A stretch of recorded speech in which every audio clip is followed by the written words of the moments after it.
Well, August started off a little bit difficult for Derby County, with some transfers not quite falling through and some transfers not coming until later on in the month. It was a very interesting start to the season for Paul Warne and the group. Now, over on Twitter and on the YouTube community page, over on Facebook as well, I released a Google Forms document for you guys to have your say. So if you want to have your say in future months, make sure you go and follow me on those platforms. I'm in pretty much all of the Derby County supporter groups on Facebook. You obviously subscribe to me on here if you're watching. If you're not, do so now so that you can see when those videos pop up in the community tab. Or go and follow me over on Twitter. It'll be posted over there as well. So when we get to the end of this segment where we're going to talk about every single fixture, there's also going to be a player of the month, which is decided by you guys, a game of the month decided by you guys, and you lot are going to rate the month out of 5, but we'll get into that a little bit later on. But shall we get into the start of the fixtures throughout the month of August? Now, obviously, you'll probably already know the games we've played. Obviously, we started off versus Blackburn Rovers. We then faced Chesterfield in a cup tie. We then faced Middlesbrough and Watford, and then went away to Barrow before facing Bristol City to close out the month. Now, if we go back to my previous video where I previewed August, back right at the start before the Blackburn game, I thought we'd get 5 points in the month of August. I think I said in that video that if we got to the second round, I think we'd win both cup ties, and obviously that didn't happen. We're going to go through my predicted results in just a moment, but I think this month has been a bit turbulent. I think obviously if you go through the review videos that I've made for each game, I think you can tell that.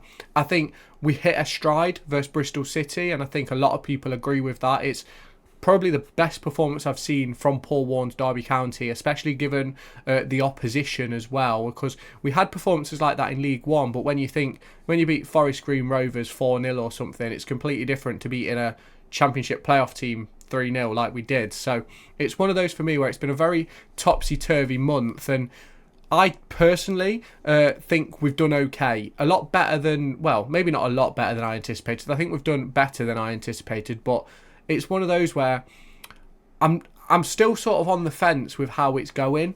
And obviously, as we go through the results, you'll sort of see why. And obviously, the Derby fans that are already here will know the results, the disappointing performances we've had and things like that. So, shall we get into going through the fixtures straight away then? So, to start off with, we're going to be looking at Blackburn Rovers. Now, I predicted a 1-1 draw. The real result was a 4-2 loss. Now, if we look at that game in isolation, for about 20 minutes, 25 minutes of the game, we were by far the better side, and I think lots of people would argue we should have won that game based on that period. But I think what showed in that game was a bit of naivety from coming up from League One and leaving the gaps that we left in League One. You can't leave them in the Championship, and Blackburn Rovers punished us. Obviously, Sammy Schmodix, Andy Weimann, one of their new signings as well, picking up a goal. I can't quite remember his name, but it's one of those for me where the goals we scored were both set pieces. Really nice to equaliser for Curtis Nelson.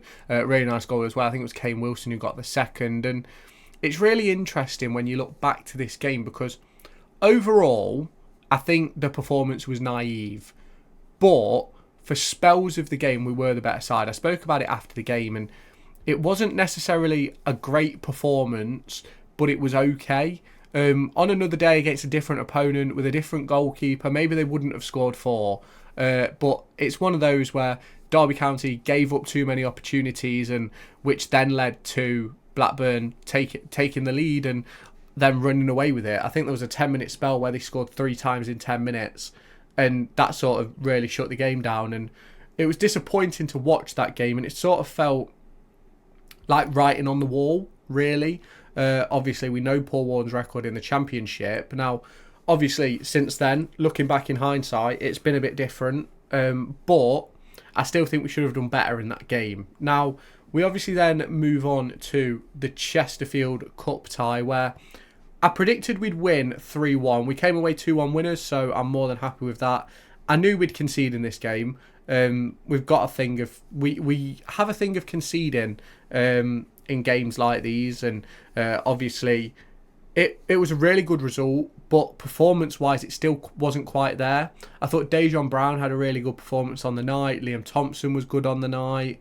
Who else played that night? I think Sonny Bradley played. I think he was good that night. And it was one of those where you're sort of still finding a rhythm in the season. And it was good that we got the victory, because obviously you get that second game, you get the second round of the Cup and that little bit extra money. But ultimately, I don't think it really mattered winning this game or not. I think it was a okay performance. It wasn't great. It wasn't bad.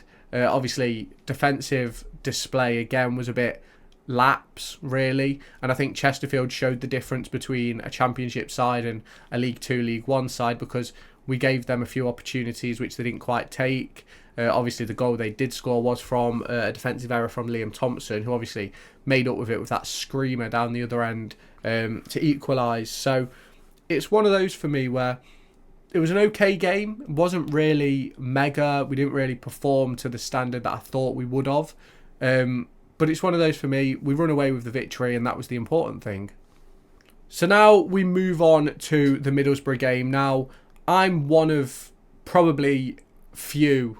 I'm in the minority probably that predicted that Derby County would win this game, and I think I did say at the time of recording this video that it would be a case of the home crowd backs us, we get a counter goal, and we end up winning. And I did really believe that they'd score. I thought they were going to be much better than they were. I'm not saying they were bad at all, not in the slightest. I thought Middlesbrough were a really good team, but they didn't really create the sorts of clear-cut opportunities that I was anticipating them to create. Now, yes, obviously you've got to talk about Derby's defensive display in that game, which was absolutely magnificent, and nobody can take that away from Paul Warne or the players, because the performance was it was amazing. It was phenomenal. And I think out of possession, amazing and phenomenal. In possession was where I sort of had my problems, and it was similar to the game after this as well, where we conceded 40%.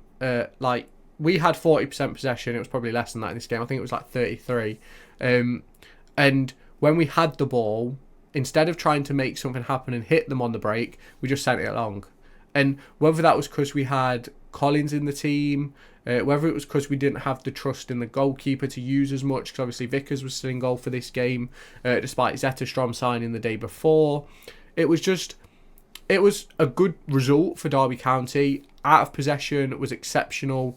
In possession was it left a lot to be desired, let's say. And I do think that this is sort of going to be a staple of Derby County's game this season, giving up possession. Now, the important thing is, which we'll get onto when we talk about the Bristol City game, is that in possession part. If we can be effective in possession, now I'm not saying we're going to go and have 20, 30 shots against any side, but I do think that we need to be more effective. We need to create more from open play and get in those important set piece areas, which I think Jerry Yates will do for us really well. I think we saw that at the weekend with Bristol City, but in this game, obviously, Jerry Yates couldn't play, Zetterstrom didn't play, and obviously Cashin and Wilson went off after 20-25 minutes. So obviously it wasn't necessarily a full strength Derby side, but it came out on top, and that's the important thing. And Middlesbrough are a good side, and they probably will be pushing for the playoffs this season, but Derby County were able to get the better of them, shut them down, didn't let them really create a great deal, and it was absolutely massive to come away from that with 3 points. So I'd already predicted us to get a point. We're now up to 3 on game 3. We've won 2 and lost the first one at this point, and obviously in my predictions I thought we'd be unbeaten at this point, but it's one of those things, you live and you learn. Let's move on to the next one. If you have not done so already, make sure you hit that subscribe button down below and turn on that notification bell to stay tuned for all of my latest Derby County and EFL Championship and League One content heading your way across the course of the 2024-25 season. While you're at it, make sure you let me know in the comments your thoughts on August for Derby County. Let me know, if you're not a Derby County fan, how your club's got on this month. Obviously, we do review shows for the Championship and League One, so we're keeping up to date with everything as it's happening. Also, let me know your player of the month down in the comments. We're going to keep up to date with that across the course of the season and see who picks up the most up until May, so make sure you let me know your thoughts down below. So next up, we had Watford. Now, Watford, for me, I think it's always been tricky for Derby County playing Watford. I think I've not looked at the heads-to-heads, to be completely honest, but if you look back at previous fixtures, I'd predict that if you look at those fixtures, it's probably in Watford's favour, and I did predict a 2-0 loss in this one, and they did start the season really well. Now, I didn't know that when making my August predictions, and I did have Cleverley down as being put in a bit of a scapegoat position by the owners at Watford, but he's done really, really well to start off this season. And going into this game, I didn't necessarily anticipate a win, as you can see here with my prediction. I sort of expected us to lose, and I think Derby County did really well at times in the game, but I felt there was just some defensive lapses which cost us goals. And the first goal they scored, it came from a defensive lapse, not tracking the runner. The second goal they scored was obviously shot block, deflection, blah. So it's one of those for me where, yes, we competed at times during the game, but it obviously wasn't enough to get anything out of it. We probably could have got a draw out of it. We had some really good chances sort of towards the back end of the second half. I think Ebu Adams had one just before they scored. Sonny Bradley had a really good one late on as well. And it's one of those for me where we come away from a loss, but we come away with a bit of a positive outlook on it. Now, coming away from the game, I had the same problems with this performance as I did with the Middlesbrough one. Obviously, the Middlesbrough one was a bit more acceptable because we came away with 3 points, but it was the same factor of we scored early doors. I think we scored in the 3rd minute with Ebu Adams, a volley after a cross.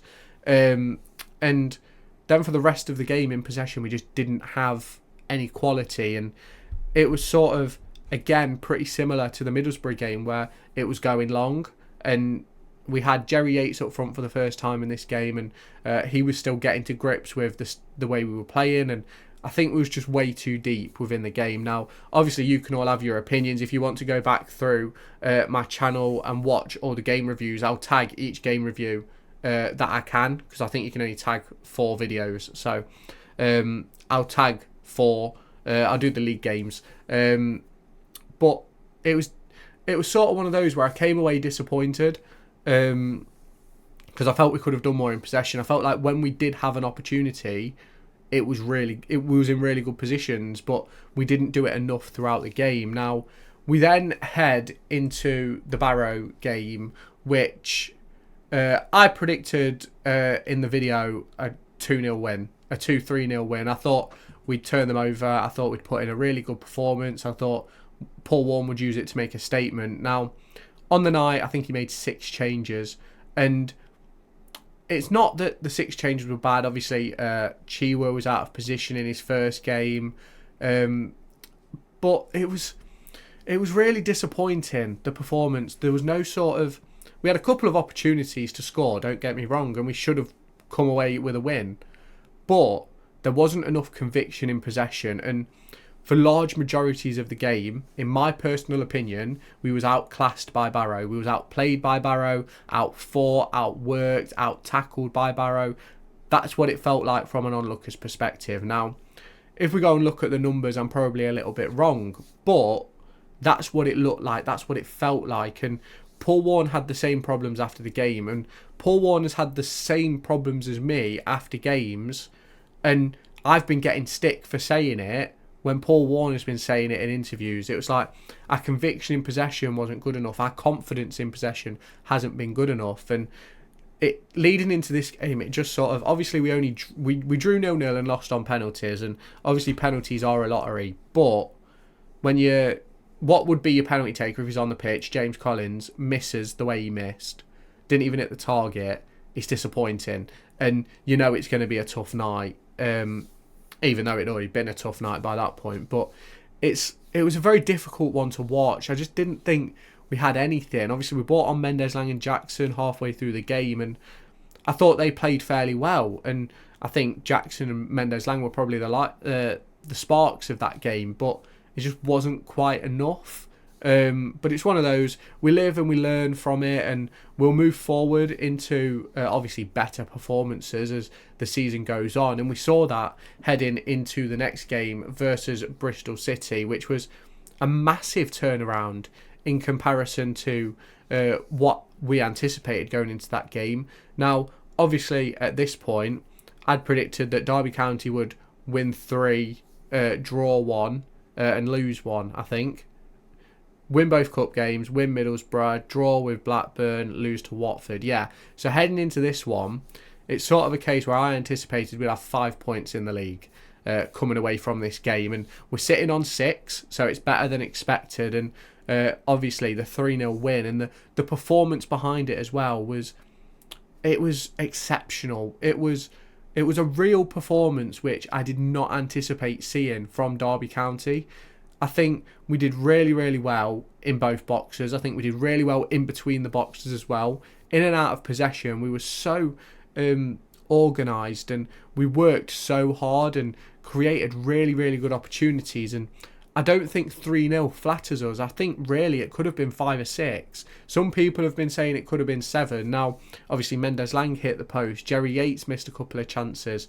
I think Kenzo missed a couple of chances alongside the one he scored. And it's obviously one of those where you look at it and go, oh, maybe it was a good performance. And I think it was probably the best performance we've seen under Paul Warne. And I think it's the best performance we've seen this season. And I think now we've set the standard. We've raised the standard from what it was, and we've hit a new one. And this is what's got to be consistent for Paul Warne and Derby County across the next 42 league games. Because if we play like that, even 15, 16 more times, we'll be safe in this division. Easily, we'll be safe in this division. Obviously, we're sitting on 6 points right now. I think you need 50 to stay up. So we're 1 point better off than I anticipated at this point, which is obviously really good. I believe we're sitting 9th in the table, but I do think it's way too early to look. There's been 4 games. Maybe at the end of September we'll look at it. I think there'll have been 7 games at that point, given that none of them get rescheduled for cup ties or anything like that. So it's one of those for me. Really, really good performance against Bristol City. Brilliant home win as well. The crowd has been excellent in both the home league games so far, and it's going to be interesting to see how it develops. Obviously, so far this season, we've lost 3 on the trot away. And that's disappointing to look at, but it's obviously going to improve as the season goes on. Now, we're going to get into the fan votes in a second. We're going to start off talking about what we anticipated. We're then going to talk about the game of the month, and then we're going to talk about the player of the month. So here we are on the right hand side. You can see what each number means, what their colours are for the pie chart. Obviously, number 1, it was 1 to 5. Number 1 was not good enough. 2, hit or miss. 3, as I expected. 4, better than expected. And 5, could not have been better. Purple for 5, green for blue, green for 4, yellow for as I expected, red for hit and miss, and blue, for not good enough. Now, as you can see, 16 of the voters, 61% of the voters voted better than expected. 23% was as I expected, and 15% were hit or miss. Now, me personally, I'm sort of in between 4 and 3. I think obviously I anticipated only to get 5 points, but I think that loss to Barrow sort of drops it down a little bit, because I did anticipate going into that game, and even before we even got the draw for the second round, that we would win both ties, the first 2 ties. And obviously, if you look at the quality of opposition we came up against, we should have done. So I'm probably sort of in that as I expected category. Despite being a point better off, we're obviously we're a loss worse off than I anticipated at this stage. So we start off with a number 3 for me, so I go into that yellow category. You guys go into the 4 on average, so that's quite interesting to look at. Now, next up, we go into the best game of the month. And 69% of the voters voted for the Bristol City 3-0 win. 30% voted for the Middlesbrough 1-0 win. Now, those would have been my 2 games too. Obviously, you look at the loss to Barrow, the loss to Blackburn. They're obviously not going to get picked for this. The Chesterfield win was an okay performance, but still a bit disappointing. But obviously, the Bristol City game was by far the best performance I've personally seen under Paul Warne. Probably the best performance we'll probably see this season, really. You hope that we can push on from that, especially when you add in the likes of Nat Phillips, and you obviously add in then Marcus Harness and Chiwa when he finally gets into it. It's you sort of do anticipate that we will get better. But that is your game of the month.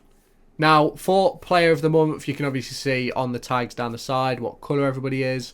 Caden Jackson runs away as winner. The next two in line were, I think it was Callum Elder and Kenzo Heldmine, who were both good performers. Obviously, Ibu Adams, David Ozo also got really good ratings on this as well. It's one of those for me where I certainly think Caden Jackson deserves it. 10 votes, 38% of the voters in total. I think he's had really good performances every time he's been on the pitch. And if we do look a little bit deeper into Caden Jackson's month of the season, he's played 6 games, 434 minutes, 3 goals and 1 assist, and he's made an appearance in every game, and he's done really well in all 6 games he's played in. Even in the Barrow game, I thought he was one of the better performers. So obviously you guys can let me know down in the comments who your player of the month would have been. Obviously this was all voted anonymously via Google Forms. I posted the link over on X, Facebook and on YouTube community. Now if we just take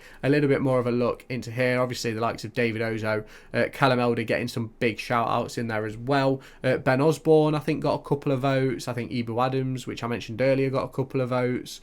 But it's one of those for me where it's really interesting to look at this, because I think it shows that we've been okay going forward. Like Caden Jackson picking up that, and not someone like David Ozo or Curtis Nelson who picked up a couple of votes. I think it shows a lot, because realistically we have been defending a lot this month, and it shows that someone like Caden Jackson has been able to stand out.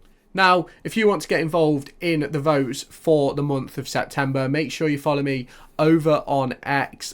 Go and find the Derby groups on Facebook, and obviously subscribe to the channel here and turn on that notification bell. I post on the YouTube community every time a video goes live. There's also a couple of other bits I put in there as well, polls and things like that. So if you want to interact with them, make sure you go and check over the community page. We did one about the transfer window just a few days ago if you want to go and look at that. But it's very interesting for me looking back at August. There will be a video heading into the Cardiff City game, which is next weekend, where we're going to be looking into everything for the month of September. I believe there is only 3 fixtures, so it's going to be a short month. It's going to be a quick one. So obviously the international break is upon us right now. We'll be looking ahead to both of England's games over the course of the next few days. So if you do want to stay tuned for that, or any of my Derby County or League One and Championship content, make sure you hit that subscribe button down below. Turn on that notification bell. Let me know your thoughts down in the comments, and I'll catch you in the next one. Make sure to go and find me on TikTok, pictured here, and Twitter, pictured here. These are the places where I'll keep you all up to date with all my upcoming videos and my thoughts and feelings around the Formula 1 and football weekend.